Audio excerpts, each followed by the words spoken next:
جو یقین کی راہ پہ چل پڑے انہیں منزلوں نے پناہ دی۔ نحمدہ و نصلی اما بعد۔ آج جس موضوع پر ہم بات کرنے جا رہے ہیں وہ ہے ویژن، ایمز، مقصد۔ زندگی میں انسان دنیا میں انسان زندگی گزارتا ہے، اس کے لیے ویژن، مقصد اس قدر ضروری ہے۔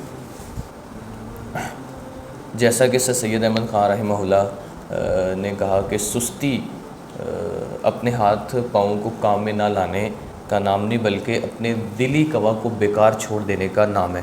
اس شخص کی کسی قسم کو کوئی زندگی نہیں ہے جس کی زندگی میں کوئی ویژن یا مقصد ہی نہیں ہے۔ زندگی اس شخص کی ہے جس کے پاس کوئی مقصد ہے۔ بہت ساری اس چیز کے اوپر آپ مثالیں دیکھ سکتے ہیں۔ بندہ زندگی وہ صحیح گزار رہا ہے جس کے پاس کوئی جینے کا مقصد ہے، جس کے پاس کوئی مشن ہے، جس نے کچھ کرنا ہے۔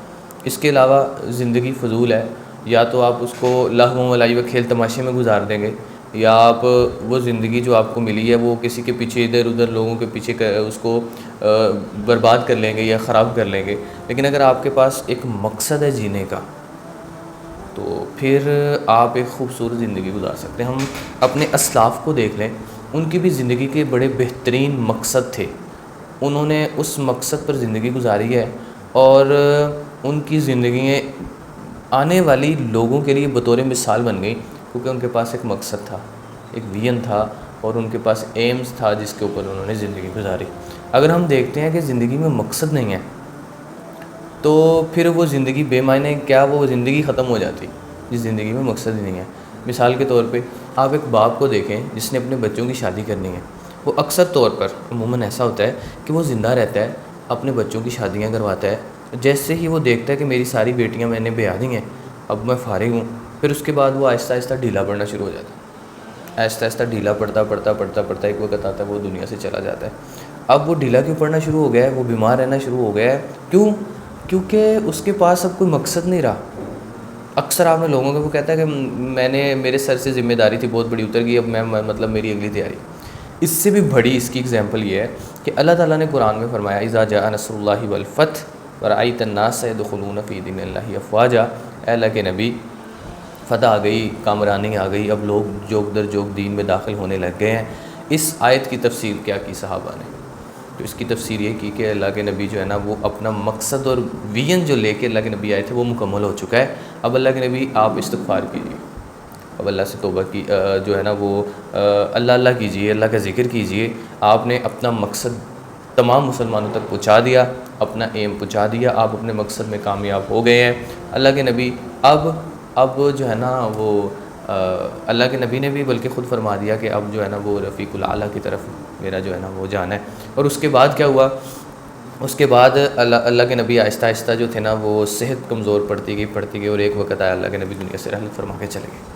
تو مقصد جو ہے وہ بہت بڑی چیز ہے۔ جب تک آپ مقصد پہ ہیں آپ وہ کچھ کر گزرتے ہیں جو انسان خود بھی نہیں سوچ سکتا کہ میں یہ کچھ کر دیتا ہوں۔ لیکن ویسے بعض ایسا بھی ہے کہ انسان مقصد کے دوران بھی دنیا سے چلا جاتا ہے، یہ ایک عموماً مثال دی ہے، لیکن زیادہ تر یہ ہے کہ جب مقصد ختم ہو جاتا ہے تو زندگی بھی ختم ہو جاتی ہے۔ یعنی بغیر مقصد کے کوئی زندگی نہیں ہے، اور بہترین زندگی ہے مقصد کے ساتھ۔ وہ صحابہ جن کے پاس مشن تھا، مقصد تھا، انہوں نے دنیا کے جو ہے نا یورپوں کے ساحل سے لے کر اوپر، وہ جہاں سے دنیا شروع ہو رہی ہے روس کے اوپر تک، وہاں تک اسلام کے جھنڈے گاڑ دیے۔ حضرت عمر کے دور کے بعد حضرت امیر معاویہ رضی اللہ تعالیٰ کے دور میں، تو ان کے پاس ایک مقصد اور ویژن تھا، اس لیے انہوں نے بڑی شاندار زندگی گزاری ہے۔ حضرت خالد بن ولید جیسے سپہ سالار، ٹھیک ہے، اور مسلمانوں کے بہت سارے ہیرو ہیں جن کے آج کام بھی زندہ ہے، نام بھی زندہ ہے، وہ اس وجہ سے کہ انہوں نے ایک بامقصد زندگی گزاری ہے۔ تو اپنی زندگی کا تعین کیجئے، اپنی زندگی کا ایک ٹریک بنائیے اور ایک مقصد بنائیے، اور اس مقصد کے اوپر زندگی گزاریے۔ آپ دیکھتے ہیں کہ مسلم ہی نہیں، نان مسلم کو بھی وہ بھی ایک مقصد بنا لیتے ہیں، اگرچہ کہ وہ صحیح ہے یا غلط ہے یہ الگ بات، لیکن وہ ایک مقصد بنا کر اس کے اوپر اپنی پوری زندگی کی جو ہے نا وہ تغد و کوششیں، جد و جہد جو ہے وہ لگا دیتے ہیں اب ایک مقصد پر، ٹھیک ہے۔ تو ایک مقصد جو ہے نا وہ بہت زبردست چیز ہے۔ جیسے ایک طالب علم کا مقصد ہو میں نے پڑھنا ہے اور فائدہ دینا ہے، تو وہ امام بخاری بھی بن سکتا ہے، امام مسلم بھی بن سکتا ہے۔ ایک شخص کا وین یا مقصد ہو، جیسے الیگزینڈر سکندر تھا، اس نے کہا میں نے دنیا فتح کرنی ہے اور وہ نکلا اور اس نے دنیا کے 3 حصے جو ہے نا وہ 4 حصوں میں سے فتح بھی کر لیے۔ اسی طرح بہت سے لوگ ایمز اور مقصد لے کے نکلے تھے اور وہ اپنے مقصد میں کامیاب بھی ہوئے۔ تو نبی کریم صلی اللہ علیہ وسلم نے فرمایا کہ انسان جب کسی راستے پہ چلتا ہے تو اللہ تعالیٰ اس کو چلا دیتے ہیں۔ ایک اور حدیث ہے کہ اللہ تعالیٰ انسان کے گمان کے مطابق چلتے ہیں، ٹھیک ہے۔ جو انسان جس راستے پہ نکل پڑتا ہے اللہ تعالیٰ اس راستے پہ اس کو چلا دیتے ہیں، ٹھیک ہے۔ کوئی دین کے راستے پہ نکلا اس کو دین پہ آپ دیکھتے ہیں کہ کچھ ایسے لوگ ہیں جو غیر اسلامی چیزوں میں انوالو، جیسے کہ ایک سنگر ہے گانے والا، وہ بھی محنت کرتے کرتے 10-20 سال بعد اپنے مقصد میں کامیاب ہونا شروع ہو جاتا ہے۔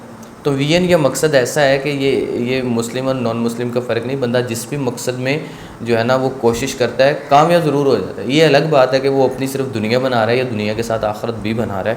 تو مقصد کے ساتھ جئیں، مقصد کے ساتھ مریں۔ ہم ملیں گے انشاءاللہ آپ سے نیکسٹ ویڈیو میں، تب تک کے لیے اپنے ارد گرد نما کے ساتھیوں کا خاص خیال رکھیں۔ السلام علیکم ورحمۃ اللہ، اللہ حافظ۔ جو یقین کی راہ پہ چل پڑے انہیں منزلوں نے پناہ دی، جنہیں وسوسوں نے ڈرا دیا، وہ قدم قدم پر بہک گئے۔